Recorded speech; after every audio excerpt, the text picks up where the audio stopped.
Mwen desou fòm ka koupren mwen lèm pale. Mwen lèm pa ki fòm ki pa boye male. Ka pase tem kit mwen jodou te kale. Ki pa tem nan gou fate ak bale. Mwen desou fòm. Ki sa? Ki sa? Ok, DJ.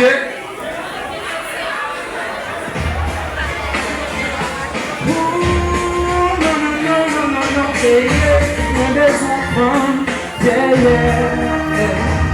Mwen desou fòm ka koupren mwen lèm pale. Mwen lèm pa ki fòm ki pa boye male. Pase tem ki mwen jodou te kale. Ki pa tem nan gou fate ak bale. Mwen desou fòm. Yon fòm ki gen fòm nan fòm ni. Desou fòm. Yon fòm ki gen fòm nan fòm ni. Yon fòm ka prete avèk mèm lèm pa bal chatou. Mèm lèm ale de lò problem pa fè li man mapou. Ki pa fènek pe blak sou mwen pou ti batou. Ki pa pretize ma yi moun lèm blèch nan pou gatou. Yon fòm ka prespekte mèm lèm nan foto. E lèm desou fè lòm jamè ki pa fòm foto. Ki pa kote matè pa pou lè oko. Ta dem pa ka fè kado yon pa wò chou moto. Fòk li pa malève, fòk li prezève. Fòk se yon moun ki chaje ak sa jes fòk li eleve. Fòk li pa bon lajè, li fòk man pa bajè. Fòk li eseke tekniye, fòk li ke pale chèvo. Mè bezou fòm ka koupren mwen lèm pale. Mè mèm pa gen fòk li pa fè male. Ka pa septem ki mwen jodou te kale. Ki pa kretem de kou pa gap pale. Bezou fòm, yon fòm ki gen fòm da fòm ni. Bezou fòm, yon fòm ki gen fòm da fòm ni. Pou li se woun se apè, pou li se nan woun se bagè. Pou li se lèvri se seke, pou li se wapè se alimè. Pou li se jen se linè, pou li se jen se chosè. Pou li se bon, mwen se tè, pou li se kibon se fènè. Pou li se madame, mwen se mari. Nan pou jose fak pari, pou nan pou fè sa pari. Ne pou pa la kon pari, avè mapje tou pari. Fak elè son nan la ri, fak alè fak se li pou symbolize blok mwen aki. Se pa fòm nan kon pozan mal volè. Fak se pa lè fòm nan kon fè volè. Soubit sa pou li, fòm pa fè jolè. Anale mwen bezou. Yeah. Ki mak tem de kou fate ak bale. Mwen bezou fòm.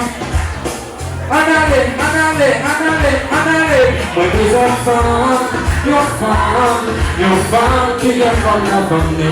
Bezou fòm. Yon fòm ki gen fòm nan fòm ni. Yeah.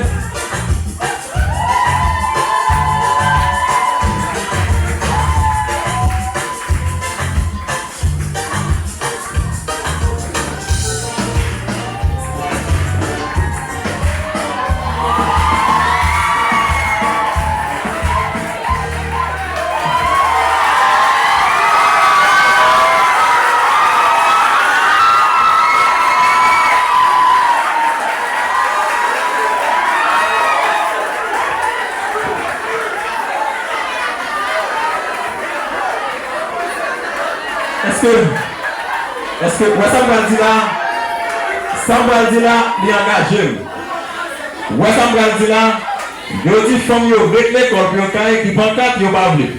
Qu'on a mais yo vini yo pas blanc. Qu'on a si on écrit on bien jaune bac là. Et puis après spectacle là, pas petit bac à non. Oui, la continue. Tout de suite. Mesdames, messieurs, commentaire c'était John Mike Woodley, James. Maman et bébé, elle a dit Et seulement, et John travaille justesse, mais on prend bagage dans la musique là, ou a besoin de femme qui va léger, moi l'autre trois, on vient pas prendre. Ok, ne va pas faire conclusion. Ça veut dire Pierrot, vous comprenez? D'accord, merci. Tout le bagage en forme, Gilles, tu vas dire rien? Yeah, parce que nous voyons que je débarque ensemble avec ce scène qui est intéressant comme artiste. Ça veut dire que vous avez annoncé tout le monde que vous pouvez faire ce scène-là, ça c'est très bien. Sauf que par contre, ça fait deuxième fois ça arrive. Dans Euphorie, par exemple, nous oublions si nous connaissons notre nation, nous la gagnons. Ça faut nous gérer. Ça est extrêmement important pour nous gérer parce que c'est vrai, la prend plaisir ensemble avec nous, c'est le public qui prend plaisir avec nous, mais nous faut nous pas oublier tout ce qui est sur notre talent que nous suivons pour que la prestation affaire à Bitop.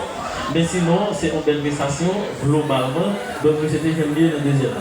Ok, bon bagaille, merci John Mike Woodley encore, on fait un pile bruit pour John Mike Woodley. Merci John. John, Wassalo Monkale.